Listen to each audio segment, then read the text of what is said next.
Hey guys, welcome back to my channel. I received a question on Twitter recently where I was asked about outlining and the different methods out there, as well as how I outline my novels. I know I've talked about outlining in some of my previous videos, but I haven't really gone into great detail. So today we're going to talk about outlining and some of the different methods out there, and then at the very end of this video I will share exactly what I do to outline my stories. So first things first, it's important to understand the difference between plotters and pantsers. Plotters are those writers who like to have an in-depth outline in front of them before they sit down to write. Pantsers, on the other hand, prefer to just wing it. They don't want to have anything in front of them when they sit down to write except for their laptop and their brain. But what about those of us in the middle? I've deemed a new term for those of you who like to have some idea of what you're writing, but still want that flexibility and creative room to write whatever comes to mind. I call these people plotzers, and I am one of them. I will talk about the plotzer method shortly, but for right now, let's start on the right end of the spectrum with the plotters. So one method that a lot of plotters use is called the Snowflake Method, and I'm sure that many of you have heard of this method. It is very lengthy, but it's a good one. This method starts small with a single overarching idea and invites you to expand upon that idea from that central point. There are 10 steps to the Snowflake Method, so I don't want to get too in-depth because then this whole video will be about the Snowflake Method. But briefly, I'm going to go through the first 5 steps because I think these are really helpful, and a lot of people find that once they've gotten through the first 5, they're ready to sit down and write.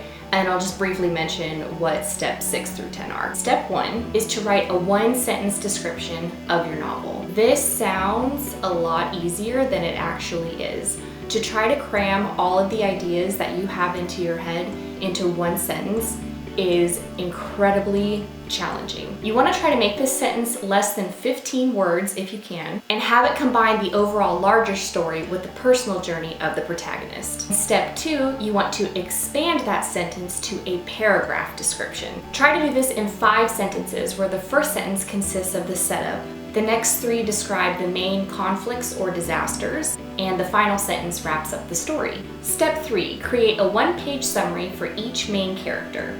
This sheet should include the character's major goals, conflicts, motivation, and epiphany, and it should summarize the story from that character's point of view. In step 4, we return to the plot and create a synopsis. So take the 5 sentences from step 2 and expand each of those sentences into a paragraph of its own. In step 5, you will write the story from the point of view of various characters. So this is where each character gets to tell his or her own story from their point of view. Aim for a page for main characters and half a page for supporting characters. So like I said, after completing these 5 steps, many writers find that it is sufficient preparation and they can sit down and begin writing.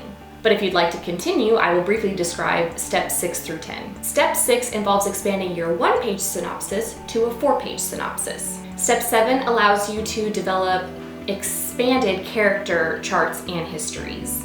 In step 8, you map out each individual scene on a spreadsheet using 1 line per scene. Sounds like we're getting complicated? Because we are.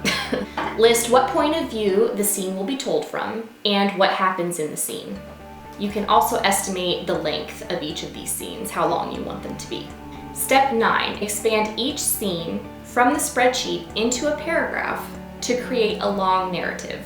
This will reveal whether scenes introduce conflict. Step 10, write the first draft. The advantage of having sketched out a novel so thoroughly and in such great detail is that you are unlikely to succumb to the writer's block that is induced by not knowing where to take the story next. The next method is still what I would consider to be on the plotter end of the spectrum, and that is the skeleton method.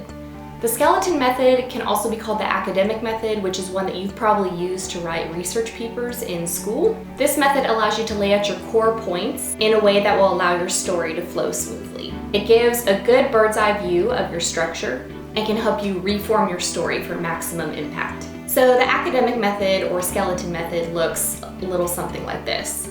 First, you have your exposition, and in your exposition, you are asking the question, where does the story take place? You're also asking yourself, what characters am I introducing to the reader? Then you have the inciting incident, and the question you want to ask yourself is, what event or decision brings up the story's problem? Then you have rising action, which is what actions do your characters take to address or overcome the inciting incident. Then you have your climax, and the question you want to ask is, what is your highest point of tension or drama? What is the most exciting, intense, or important part of your story?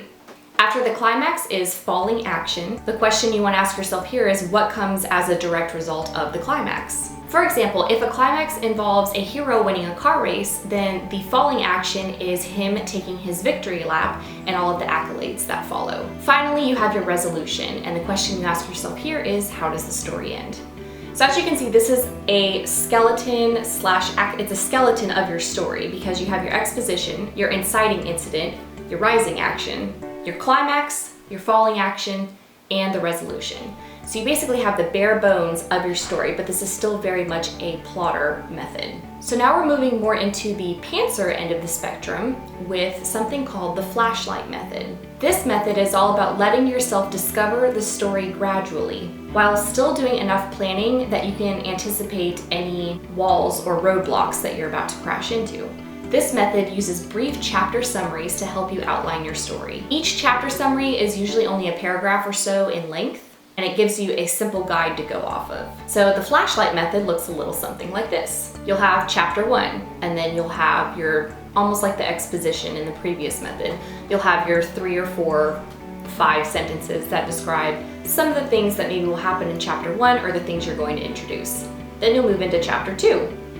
Do the same thing. What else is going to happen? So chapter by chapter, you write down 3 or 4 sentences just very briefly about what is going to happen, what characters are introduced, where it's taking place. This one sounds pretty easy. There's a reason why it's more on the pantser end of the spectrum, because you're just giving yourself really brief bullet points for each chapter to go off of. You'll have those 3 sentences to read to give you a main idea, and then from there, that's where the pantser in you comes in, and you can just write, and you don't have the exact details all figured out right then and there. That gives you that creative room to write whatever you want to write. The next method is also on the pantser end of the spectrum, and this is called the visualizer method. This method gives you the freedom to draw in connections and expand upon concepts on the fly. Start with blocks for the core point and character points, and then branch off. And as you branch off from those, you ask yourself more and more questions. For example, what was this character's motivation for doing X? Oh, the answer to that is that he was the son of the president. Well, why did this city need water? Because there was a drought. Why did the city fall? Because someone else tried to take the city over.